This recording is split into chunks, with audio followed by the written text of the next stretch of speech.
Hello everyone, I'm Dee. No, I'm Dee. It's gonna be a strange video maybe, or maybe not. I thought I would explain how the Menopausal Coach Collective began and why I am the voice of it. That question is answered easily. I really don't want to use any AI voices in my videos. And I'm not talented enough to give a different voice to all of the dolls I have. So it will be my voice, and you'll need to use your imagination to pretend it has an accent or something, or a lower tone. So we look alike, don't we? Same glasses, same shirt, yes. So how it began. I have a video that I will link at the end of this one that explains what happened to me 5 years ago. Basically, I had a heart event. I'm calling it a heart event because it's not a straightforward heart attack. It was something called a Menopause, which is a myocardial infarction with non-obstructive coronary arteries. Yeah. I didn't really know what that was either, but I've learned what it is, and I'll go on about that later in another video. The initial video that explains what happened to me was part of a storytelling event that I took part in about new beginnings or fresh starts. So here I am. So you might wonder why my name is Dee if the channel is called Mel's, Mel the Advocate. So we'll start with Mel. Here is Mel. And Mel is basically the first doll that I made. And I called them Mel. I call her Mel, him Mel. Because I saw a doll advertised that had a yellow hoodie. So yes, I did copy the idea. I did not copy the exact thing because it was a manufactured doll. Concept of a little doll clutching its legs to its chest and hiding behind a hoodie was a good expression of how I felt a lot of the time when I'm not well. So to come back to the illness, basically I had this, I was going to minimize it and say I had this big traumatic event. And in a way it was traumatic.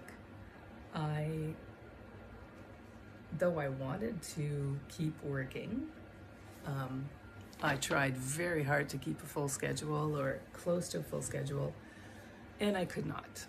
I'm a social worker. And right now I consider myself, 80% retired. I only have a few clients. I am not taking any new clients. I am not advertising my work. I am not purposely pursuing more work in my field, directly anyway. I'm very happy with the clients I have, and we continue to journey together. And in order to be fully present to them, I need to not work any more than I am. So basically, I work 15 hours per month. And you might wonder how I pay the bills. As I realized over the last few years that this is a chronic illness that I have, and it's always going to be there, and sometimes it's worse than others. I'm in a good period right now. I did not post any videos from January until 2 days ago because I wasn't feeling well. I was very tired. So, yes, I was realizing that this is a chronic illness and I need to live with that, and I need to make changes in my life to support myself So I've been on disability for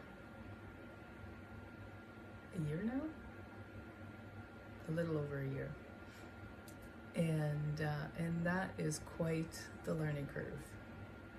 So throughout my illness, you know, whenever I would have a bad experience at an appointment, and I've had a lot of appointments in the last 5 years, more particularly in the first 2 years when they hadn't diagnosed me yet. They were trying to figure out what the heck was happening with my heart.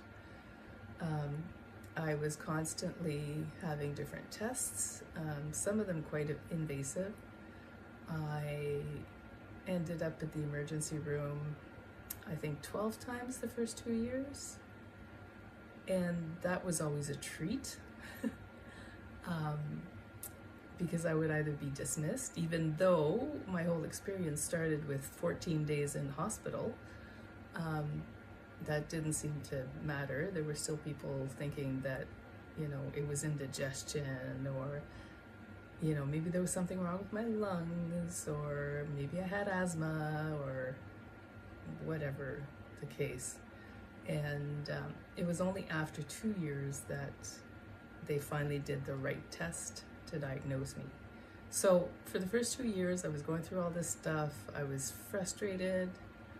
I was angry.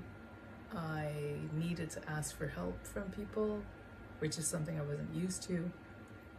So Mel came into the picture, and I started to do little videos about medical gaslighting, about what happens when you have hospital visits, when you're sitting in the waiting room, how you're treated, and I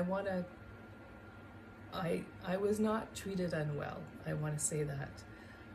My experience with hospitals and specialists has been almost excellent. They have been patient. No, I've been the patient. They've been the doctor.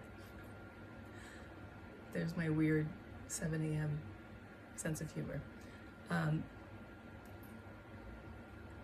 Those who were good were excellent. That's a better way to phrase it. But I have run across other doctors that, because they didn't know what to do with me, were dismissing what I was saying, were dismissing my experience. Oh my God, my dog is vomiting.